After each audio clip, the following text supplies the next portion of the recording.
Certa vez uma grande multidão estava acompanhando Jesus, e ele virou-se para eles e disse: quem quiser me acompanhar, não pode ser meu seguidor, se não me amar mais do que ama o seu pai, a sua mãe, a sua esposa, os seus filhos, os seus irmãos, as suas irmãs e até mesmo a si mesmo.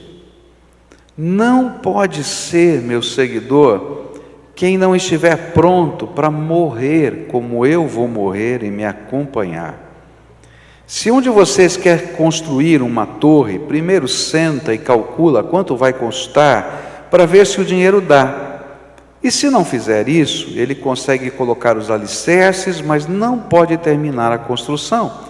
E aí todos os que o virem o que aconteceu, vão caçoar dele, dizendo: este homem começou a construir, mas não pôde terminar.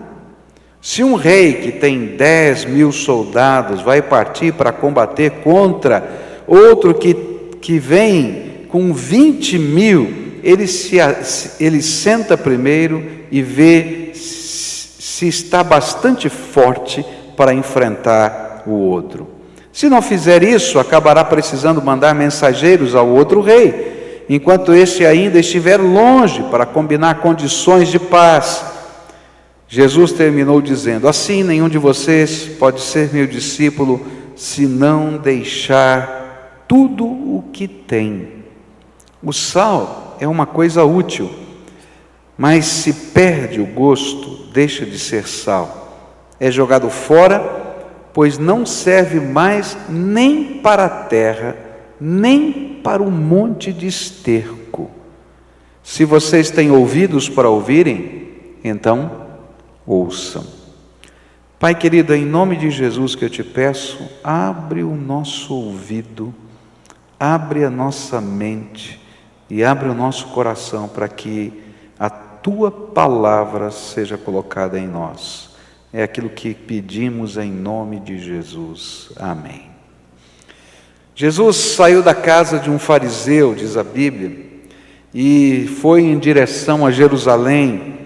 E ele foi seguido por uma grande multidão, mas ele não se impressionou com o entusiasmo da multidão que o seguia, porque ele sabia que a maioria não estava nem um pouco interessada em firmar compromissos espirituais com ele.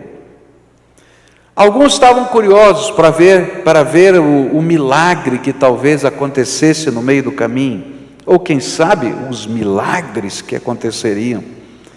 Outros ficaram sabendo que Jesus havia alimentado uma multidão, multiplicando pães e peixes, e eles talvez quisessem ver como é que era esse negócio de multiplicar pão e peixe. Alguns esperavam que ele depusesse o governo romano e estabelecesse o reino prometido de Davi, então estavam ali para dizer: bom, se isso acontecer, eu estou pronto aqui para assumir um lugar no novo estado. Outros ainda estavam só acompanhando Jesus porque eles eram antagonistas ferrenhos e procuravam um meio de prendê-lo. E por isso ficavam prestando muita atenção nos detalhes das suas palavras, para ver se podiam acusá-lo de alguma coisa. Mas alguns dentre aqueles que estavam no meio da multidão, eram aqueles que desejavam viver um compromisso de fé, e experimentar algo do Evangelho que Jesus ensinava. E Jesus então falou ao coração de todos, identificando o que havia no coração de cada um. Porque para Jesus não interessa ter uma multidão de apreciadores. Para Jesus interessa ter verdadeiros discípulos. Não interessa ter uma multidão de apreciadores. Jesus quer discípulos. Por isso ele pregou um sermão, esse sermão aqui, com o objetivo de confrontar a multidão e pedindo uma decisão comprometida com o discipulado, ser discípulo de Jesus. Ele procurava no meio da multidão os verdadeiros discípulos, aqueles que estavam dispostos a pagar o preço de um compromisso com Ele. Porque a mesma multidão que um dia aplaude é aquela que grita: crucifica-o, no dia seguinte. Mas os discípulos são aqueles que permanecem ao pé da cruz. Por isso o termo discípulo é tão importante na Bíblia. Ele aparece no Novo Testamento 257 vezes. Porque Jesus não quer assistentes, Jesus não quer pessoas que admiram, Jesus não quer pessoas apenas que aplaudam, Jesus não quer apenas pessoas que marchem, Jesus quer discípulos. E quando eu olho para esse texto, eu vou descobrir quais são as condições para que alguém seja um discípulo de Jesus, porque Jesus colocou o padrão bem alto. Por isso que as parábolas que Jesus ensinou sobre andar com Ele, especialmente uma dos dois caminhos, é tão séria. Ele diz assim que existe um caminho largo, não é? Que tem todo mundo marchando lá. Mas o final desse caminho largo, o que é? Você sabe o que está escrito na Bíblia? O final é a perdição. Mas existe um caminho estreito e apertado, mas que o final dele é a vida eterna. Existe uma porta muito grande e existe uma porta pequenininha, que você tem que se encurvar quase para passar. E esse caminho estreito e essa porta é o caminho do discipulado. Então, quais são as condições que a Bíblia apresenta? Eu vou começar a falar sobre isso hoje de manhã, eu vou concluir hoje à noite. A primeira condição se encontra no versículo 26, diz assim: quem quiser me acompanhar, não pode ser meu seguidor, se não me ama mais do que ama seu pai, sua mãe, sua esposa, seus filhos, seus irmãos, as suas irmãs e até a si mesmo. O que significa esse versículo? Ele diz assim: olha, o caminho do discipulado tem um preço, é que você ame Jesus acima de tudo e de todos. Primeira condição do discipulado: amar Jesus acima de tudo e de todos. O que Jesus estava falando não era algo novo para o judeu. Jesus está colocando um estándar muito alto. Não, esse já estava no Velho Testamento. Pois ele sabia que amar a Deus sobre todas as coisas era o princípio fundamental da fé. Olha só o que um dia perguntaram para Jesus, que se encontra em Marcos capítulo 12, verso 28, diz assim: aproximou-se dele um dos escribas que os ouvira discutir, e percebendo que lhes havia respondido bem, perguntou-lhe: qual é o primeiro de todos os mandamentos? E respondeu Jesus: o primeiro é: ouve Israel, o Senhor nosso Deus é o único Senhor. Amarás, pois, ao Senhor teu Deus de todo o teu coração, de toda a tua alma, de todo o teu entendimento e de todas as tuas forças. Agora o que Jesus estava fazendo era aplicar o conceito antigo à realidade prática da vida. Para ser discípulo de Jesus, servo de Deus nessa terra, você precisa amar Jesus, a ponto de colocá-lo em primeiro lugar na sua vida, acima de todos os outros amores do seu coração. Jesus tem que ser maior que o teu carro, porque tem gente que ama carro, né? Eu já vi, né? O meu sogro era um que amava carro. Você queria ver o meu sogro ficar bravo, é comer alguma coisa dentro do carro. Ele ficava bravo, porque para mim carro é máquina de serviço, né? Para ele não, né? Complicado. O problema não é comer no carro. É que às vezes a gente não tem coragem de colocar um carro nosso num trabalho missionário, porque a estrada é de terra. Você está entendendo o que eu estou falando?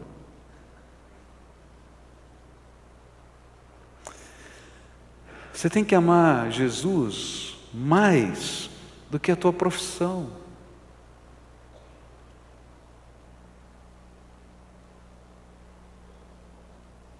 Você tem que amar Jesus mais do que a tua família. Parece que Jesus está dizendo para a gente não amar a família. Não. É que se eu não amar Jesus acima de tudo, eu não vou ser um bom pai, eu não vou ser uma boa mãe, eu não vou ser um bom filho, porque os valores que vão me ensinar a viver dentro da família vêm de Jesus. E em alguns momentos eu vou ter que engolir a minha raiva, vou ter que perdoar, vou ter que dar face a bater outra vez, porque eu amo mais Jesus.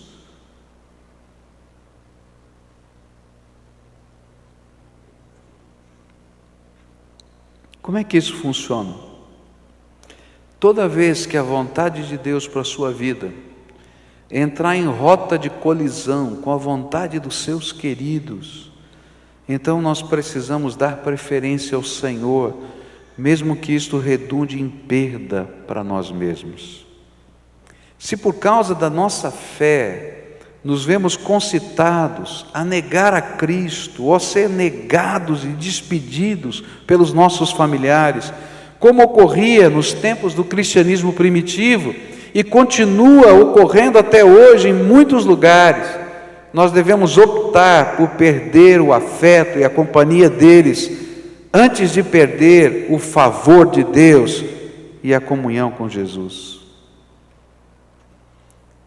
Muitos de vocês estavam aqui quando Miguel Zuger deu o testemunho de um rapaz que ele tinha evangelizado, que se converteu lá na Palestina, e que contou para sua família que ele agora era um cristão, não era mais muçulmano.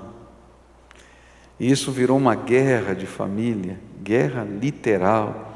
E num casamento de família, um primo veio e o matou na festa de casamento.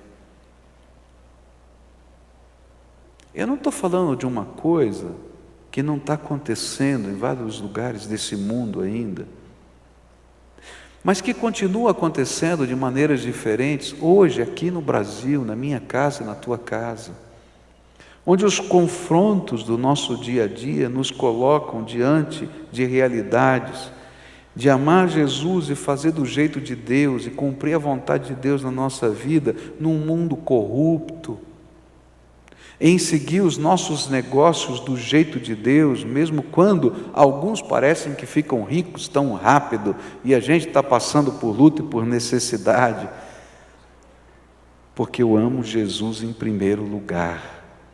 Porque, queridos, não é possível construir de modo diferente, construir de uma maneira intensa, construir de uma maneira boa a família, a cidade, a sociedade, se a gente não tiver coragem de ser discípulo de Jesus. A palavra de Deus é radical. Ela não é água com açúcar, porque a água com açúcar não vai resolver doença nenhuma, enfermidade alguma, que está no meio da família, que está no meio da cidade. O que vai mudar é quando a gente tem compromisso sério com o Senhor. Por isso ele olhou para aquela multidão e não teve nenhum temor que muitos fossem embora, porque somente a multidão não vai resolver nada se Jesus não for o Senhor da nossa vida. A Bíblia está dizendo que se você se envergonha de confessar a Cristo, ou de se posicionar nos valores cristãos, pelo temor de ser criticado por um amigo, ou perder um cliente, então certamente Jesus pensará que você ama mais o amigo ou o cliente do que o seu Senhor que morreu por você na cruz do Calvário. Talvez essa seja a grande questão dos dias de hoje. Muitos não conseguem compreender os nossos valores e posicionamentos. Alguns nos acham radicais, e de fato somos, pois o preço do discipulado sempre foi e sempre será colocar Jesus em primeiro lugar, amá-lo sobre todas as coisas. Menos do que isto, é parte da multidão de simpatizantes, mas nunca um discípulo de Jesus. É por isso que para viver a vida cristã, você tem que ter compromisso. O que significa receber Jesus como Senhor e Salvador da vida? É muito mais do que você levantar a mão num templo, de você receber uma oração, de você fazer parte de uma agremiação religiosa A ou B. É um dia você entender que você não é mais dono da tua vida, que você colocou Jesus como Senhor absoluto da tua vida, e que tudo quanto Ele fez por você é algo tão precioso, tão grandioso, tão maravilhoso, que você vai aprender a amá-lo dia após dia, e dia após dia você vai entrar em confrontos, onde você vai ter que colocá-lo em primeiro lugar, e Ele vai ser o Senhor da tua vida, dos teus sonhos, dos teus projetos, o Senhor do teu modo de viver, o Senhor do teu modo de vestir, o Senhor do teu modo de falar, o Senhor do teu modo de negociar, o Senhor do teu modo de ser marido, de ser esposa, porque agora não interessa o que você imaginava, mas agora interessa o que Deus quer para você, e esse é o princípio do discipulado. A gente está vivendo um tempo em que falar em ser discípulo de Jesus é quase pecado.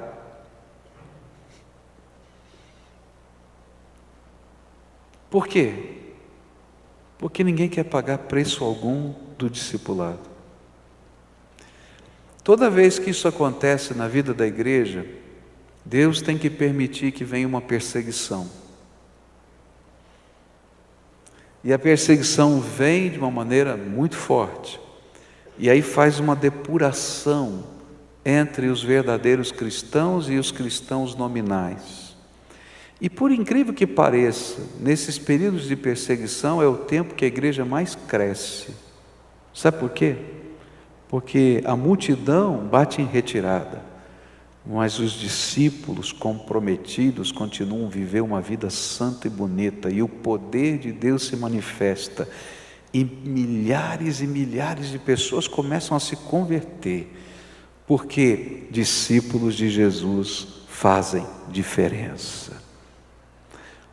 Essa campanha de oração, ela tem uma mensagem. O tempo todo a gente só ensinou uma mensagem. Se você olhar cada dia da campanha que você estudou naquele livrinho, ele só tem uma mensagem.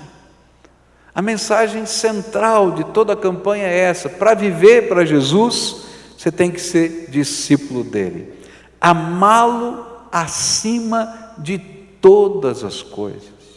E olha só, quando a gente ama Jesus acima de todas as coisas, algumas questões ficam sem sentido. Por exemplo, tem muita gente que diz que aceitou Jesus como Senhor e Salvador, diz que essa aqui, por exemplo, é a sua igreja, mas tem medo de pedir o batismo. Sabe por que tem medo de pedir o batismo? Porque batismo exige compromisso, e batismo exige publicação do seu compromisso diante de pessoas significativas. E aí você vai ouvir a crítica de muita gente, é verdade. Mas lembra do que a Bíblia diz? Quem ama mais? Pai, mãe, irmão, tio, vô, avó, eu estou acrescentando aqui, né? não pode me seguir. Não tem jeito. Às vezes a gente não quer assumir, por exemplo, uma decisão que envolve a vida moral. Tem muita gente que não se batizou, não se acertou, não se tornou membro da igreja, porque a sua vida moral está errada. Está dormindo com a namorada, ou são descasados que cada um tem a sua casa, mas dormem juntos e não acertam a sua vida. Ou são jovens que não querem abrir mão da balada e querem seguir Jesus, compatibilizando aquilo que Jesus detesta, que é pecado, sem fazer acertos de santidade na vida. Queridos, não dá. A gente não consegue viver a vida cristã assim. É por isso que em determinados momentos Jesus olha para a multidão e diz assim: não me interessa uma multidão, me interessa um grupo de discípulos comprometidos com o reino. Isso vale para todos nós, porque as tentações, elas são diferentes para cada um, mas elas têm a mesma origem e o mesmo cerne. A palavra de Deus diz que as tentações vêm porque a nossa carne deseja. E não importa o que você deseja, é a sua carne que deseja. Mas o Espírito luta com a nossa carne e nos mostra uma outra maneira de viver. E não importa qual seja a tendência, o importante é aquilo que Jesus está dizendo que eu tenho que viver. E isso é ser discípulo. Não tem outro jeito.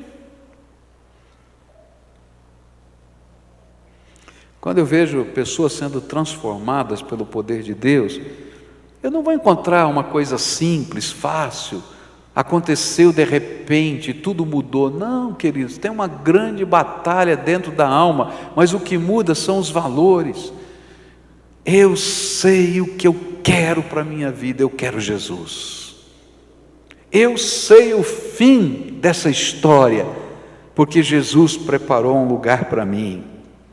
E aí então eu começo a assumir as minhas posturas para mim mesmo, dizendo não para mim mesmo, sim para Jesus, dizendo às vezes não para a influência dos amigos, pressão social, e dizendo sim para Jesus, às vezes até para a nossa família, porque agora eu amo Jesus e eu quero colocá-lo em primeiro lugar da minha vida. Queridos, quando a gente vive assim, a gente não tem medo de educar os nossos filhos na maneira de Deus. Todos os amiguinhos dos meus filhos fazem isso, fazem aquilo. Isso é problema deles. Você é servo do Senhor Jesus ou não é? Eduque os seus filhos segundo os valores do reino de Deus, porque o mundo aí fora não sabe o que fazer com as crianças.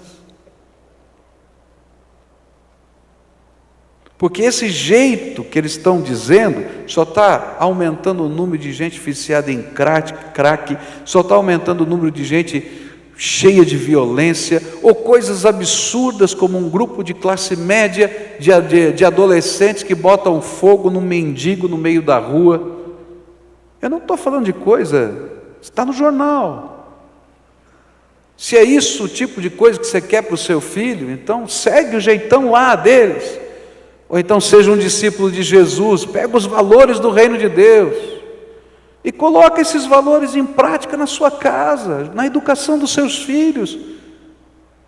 E não tema o que os outros vão falar, porque mais me importa a bênção de Deus na minha vida e na vida dos meus queridos. Se a gente ama mais Jesus, a gente abençoa os nossos filhos. Agora, se eu amo mais o meu filho, coloco de lado Jesus, eu vou fazer todas as vontades dele. E você já sabe o que vai acontecer. Está entendendo? O que a Bíblia está ensinando para a gente é que discipulado é coisa séria. Jesus nos convida a ser seu discípulo, Mas ser discípulo é construir com Ele um pacto de amor que o coloque em primeiro lugar na vida. E lembra sempre, o seu amor por Ele deve estar acima até daquilo que você mesmo deseja para você. Seus alvos, sonhos, desejos, filosofias e inclinações. Porque a Bíblia diz em Marcos capítulo 10, verso 39, quem procura os seus próprios interesses nunca terá a vida verdadeira, mas quem esquece a si mesmo, porque é meu seguidor, terá a vida verdadeira. Porque a vida verdadeira é Jesus em nós. Dura esse sermão, pastor. Eu não sei quantos sobraram depois que Jesus pregou esse sermão, porque vai ficar mais difícil. Você vai ver hoje à noite, quando ele falar das outras questões, das outras condições, vai ficar mais complicado. Ele vai falar da cruz. Ele não vai falar de prosperidade, ele vai falar da cruz. Ele não vai falar que você nunca mais vai ter doença, ele vai falar da cruz. Ele não vai falar que você vai ficar rico, ele vai falar da cruz.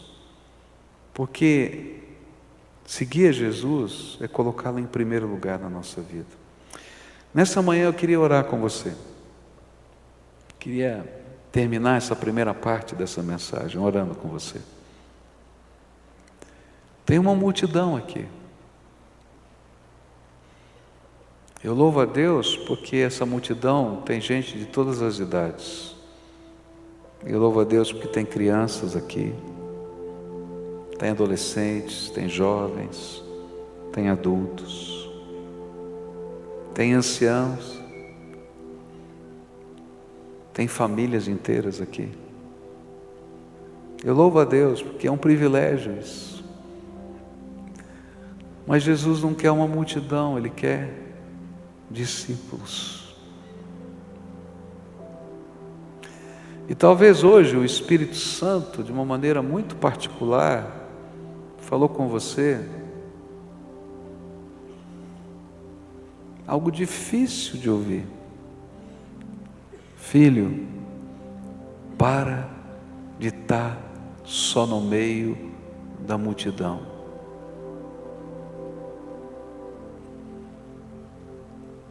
Eu quero que você me coloque em primeiro lugar. E sabe, nessa hora, o Espírito Santo coloca algumas coisas muito tolas. Muito tolas. Porque às vezes as coisas que tomam o lugar de Jesus na nossa vida são tolas. Talvez o Espírito Santo falou assim para você: olha, você ama mais a televisão do que a mim. Você ama mais o videogame do que a mim. Você ama mais o teu computador do que a mim. Você ama mais o Facebook do que a mim. Você está entendendo? Porque para mim, você não tem tempo. Mas você já viu quantas horas você gasta com essas coisas? Você está entendendo o que eu estou falando? E aí o Espírito Santo de Deus não está falando, mas está dizendo, você está disposto a me colocar acima de todas as coisas? Quando a gente coloca Jesus acima de todas as coisas, começam a mudar alguns valores na nossa vida. E a nossa cabeça começa a mudar, porque, queridos, a nossa cabeça ela é entulhada pelo diabo de coisas fúteis, vazias, que não tem sentido, que não levam a nada. Porque se a gente começa a buscar os valores do reino de Deus, a gente tem uma paixão, um alvo, uma causa, o reino de Deus acima de todas as coisas. Então hoje, se o Espírito de Deus está colocando alguma coisa no teu coração e está falando, filho, me coloque em primeiro lugar, eu quero orar por você. Se hoje o Espírito Santo de Deus está dizendo para você, sai da multidão para ser meu discípulo. Se hoje o Espírito Santo de Deus está colocando alguma coisa prática, que você tem que começar uma mudança. Eu sei que tem muitas outras, mas às vezes a gente tem que dar um primeiro passo, aquela primeira atitude. E se o Espírito Santo de Deus está falando isso com você, eu queria orar por você. Porque o discipulado com Jesus é um aprendizado. Porque a palavra discípulo quer dizer aluno, aprendiz. Ou talvez, no contexto hoje mais moderno, né, seria um estagiário. Sabe? Aquele que vem comigo, vem aprender fazendo. Vem aqui. E Jesus está dizendo, olha, eu quero fazer de você meu estagiário do reino. Você vai aprender comigo, eu vou colocar da minha graça nas tuas mãos. Você vai aprender a andar comigo. Mas para isso, você tem que me colocar em primeiro lugar. Se o Espírito de Deus está falando com você e hoje você quer tomar uma decisão de depor coisas e colocar Jesus em primeiro lugar, talvez esta coisa que você vai depor seja só o símbolo de várias outras que o Senhor vai pedir para você. Você está entendendo? É o primeiro passo. Então eu queria te convidar para vir aqui à frente, eu quero orar com você. E se o Espírito de Deus estiver chamando crianças, venham as crianças. Se o Espírito de Deus estiver chamando adolescentes, venham adolescentes. Se o Espírito de Deus estiver chamando jovens, venham jovens. Se o Espírito de Deus estiver chamando um ancião de cabelo branco, venha em nome de Jesus. Eu quero orar por você, porque Deus não quer apenas uma multidão, Ele quer discípulos. Então vem para cá, vai levantando, vem descendo, vem para cá em nome de Jesus. Aqueles a quem o Espírito Santo está chamando, vem para cá. É sério, para valer. Tem compromissos a serem assumidos com o Senhor. E Ele é maior. Ele é maior. Ele é maior. É isso que a gente está dizendo. Ele é maior. É maior que o meu medo. É maior que os meus relacionamentos. É maior que as minhas aspirações. É maior. É maior. Esse é o sentido. Esse é o sentido de andar com Jesus, fazer as coisas do jeito dele. Eu quero aprender a fazer as coisas do jeito de Jesus. Eu tenho medo de... Não, o jeito de Jesus é o melhor que pode existir na face da terra, porque Ele é o Senhor dos céus, da terra, do universo, de tudo que existe nesse mundo. E eu vou continuar. Esse é o princípio e esse é o valor, o jeito de Deus na nossa vida. Nós vamos orar juntos aqui, tá bom? Só você sabe o símbolo, porque às vezes Deus toca no nosso coração e coloca uma coisa como um símbolo. E você vai começar com essa, mas você vai estar dizendo, eu estou disposto a dar o próximo passo que o Senhor vai me mostrar, porque o Senhor vai estar acima de tudo. E a gente vai orar por isso. Algumas coisas são preciosas, muito preciosas. Não vou dizer que são fáceis. Toda vez que a gente tem que depor algo que controla a nossa vida, é difícil demais. Mas quando a gente conhece a bênção da presença de Jesus, do poder dele, do amor dele, a grandeza dele, o que era difícil se torna sem sentido para nós voltar a viver. Então, a primeira oração é tua. Fala com Jesus. O que você está depondo? O que Ele mostrou para você que tem tomado o lugar dele na tua vida? Que está amarrando você. E você vai dizer, Senhor, o teu Espírito falou comigo de maneira ampla em vários aspectos, mas em algumas coisas o Senhor foi muito específico. E eu quero colocar essas coisas nas tuas mãos e dizer, quero que tu sejas o Senhor da minha vida. eu quero amá-lo mais do que isso.